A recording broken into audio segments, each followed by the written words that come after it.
இந்தியாவில் மின்சார இருசக்கர வாகனங்கள் விற்பனை அளவு மார்ச்சில் 1,39,000 இருந்து ஏப்ரலில் 65,111 53% சரிந்துள்ளது. மின்சார வாகனங்களுக்கு மானியம் வழங்க மத்திய அரசு முன்னெடுத்த ஃபேம் 2 திட்டம் மார்ச் 31 முடிவடைந்துள்ளதே இதற்கு காரணமாக சொல்லப்படுகிறது. இருசக்கர வாகனங்கள் விற்பனையில் முதலிடத்தில் தொடரும் ஓலா எலக்ட்ரிக் நிறுவனத்தின் விற்பனை மார்ச்சில் 55,320 இருந்து ஏப்ரலில் 33,963 36% சரிந்துள்ளது.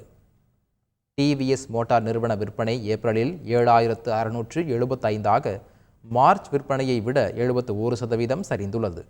பஜாஜ் ஆட்டோவின் ஏப்ரல் விற்பனை 58%, ஏதர் எனர்ஜி விற்பனை 76% சரிந்துள்ளன. ஏப்ரலில் மின்சார கார்கள் விற்பனை 22%, மின்சார ஆட்டோக்கள் விற்பனை 31% சரிந்துள்ளது குறிப்பிடத்தக்கது. செய்திகளை உடனுக்குடன் தெரிந்து கொள்ள உடனே சப்ஸ்கிரைப் பண்ணுங்க.